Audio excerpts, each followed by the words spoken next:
After President William Ruto's today meeting or attendance in Embu at the consecration of the Catholic bishop, he has taken an ultimate decision and a very strategic move that he has made.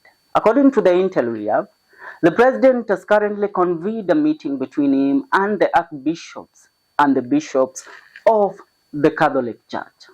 Why so? The Catholic bishops the other day addressed the nation where they pointed and called out the government of President William Ruto on how it has been operating, and mostly they named the extrajudicial killings among the issues affecting the nation. Not only that, they mentioned other things. Now, why is Ruto interested and want to make his allegiance with the Catholic Church clean? He does not want to have a bone to chew with this church. I want to read to you a few screenshots from one group of the UDA bloggers. The UDA bloggers have a group where they plan on how they will spread propaganda or try to sell out Ruto to the people of the Republic of Kenya. Now, one Kip Mutai says, I guess we have other churches that support the government. We should try find other church bishops from different denominations and other religions to call them out. Now, this is before. I want to start somewhere. Governor Peter Mushendo, UDA political. This is what the man said. There are over 18 million baptized Catholics in Kenya, which is nearly 40% of the country's population. The Catholic Church in Kenya has over 1,100 churches and parishes, more than 3,644 priests, and many educational institutions and healthy facilities. You can't ignore such an institution. And he tagged Gabriel Mudhoma, a political analyst and governance expert, and Mwanaisha Chizuga, government spokesman office, Rita Oyier, political and governance analyst. Let's continue. Mwanaisha Chizuga, the government spokesperson, said this morning, mainstream media will never be your friend no matter how much you pay or beg for positive coverage. Media depends on sales here. He was trying to make them understand on how they should deal with the said publication. Now, they were forming, or they were trying to come up with the idea on how they will deal with the Catholic churches. Now, you have heard, this church has over 18 million baptized people in Kenya, which tells you that this is the 40% of the population of the Republic of Kenya. And these people follow their church. They follow what their leaders in church tell them. They believe in their leaders in the church. And if the leaders in their churches have started telling them that Ruto is bad for this country, then they will believe them. They will believe them.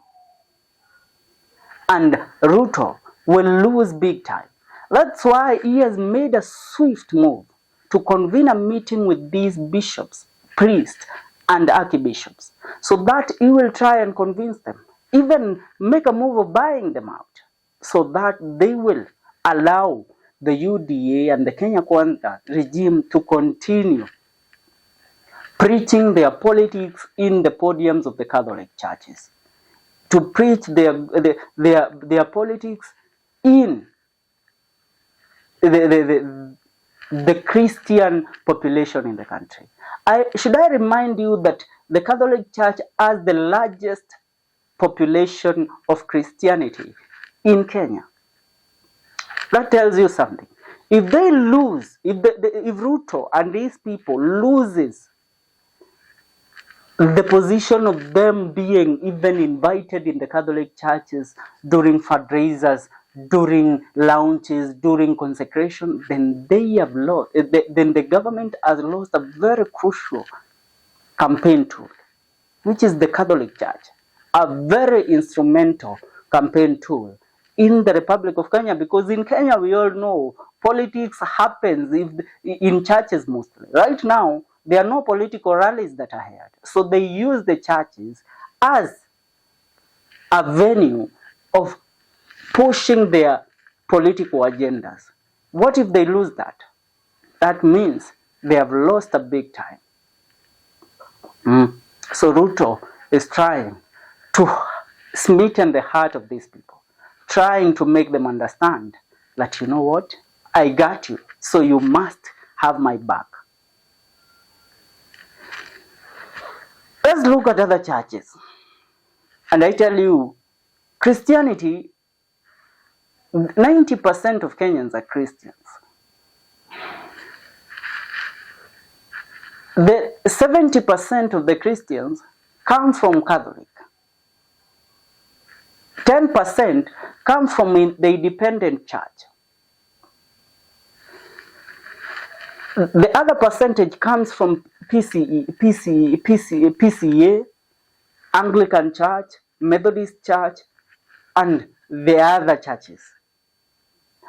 So Ruto, if he loses the Catholic Church, which is the biggest population of Christianity, then he has lost a very big number and a very critical element in his bid for the 2027 presidential seat. Apart from that, the independent church also, the AIPCA church, dominates the Mount Kenya region with over 1,000 churches too. And this church has remained loyal to the kingpins of the Mount Kenya region, including Uhuru Kenyatta, Mwai Kibaki, and the rest, even Mzee Jomo Kenyatta. Now, Ruto impeached a man believed to be the kingpin of the Mount Kenya region, that is Honorable Rigathi Gachagua. Once he did that, he lost the AIPCA church support, which means in the Mount Kenya region, if he cannot preach in the Catholic, he cannot preach his gospel, his politics in the Catholic Church and the independent church, then he is left with very limited options. Either hold political rallies or attend these small churches, because the other small churches or the other churches do not have the bigger population that these churches have, the Catholic and the AIPCA. So he must try in the best way possible to try and have his way into these churches. It doesn't matter what it takes. Whether he uses billions to buy them out, he will do that. But he cannot afford to lose them all. Yeah, and that tells you the reason why the man is having a meeting with the Catholic archbishops and bishops after the today's happening in Embu County. And remember, Rigathi Gachagua stole the show in Embu County today, proving that he is the ultimate man and kingpin of the Mount Kenya region politics. What is your take, by the way, in regards to that? What is your take? Leave a comment in the comment section. See you in our next video. Don't forget, this is Celeb Corner KE. And here, we keep you updated with everything regards to politics and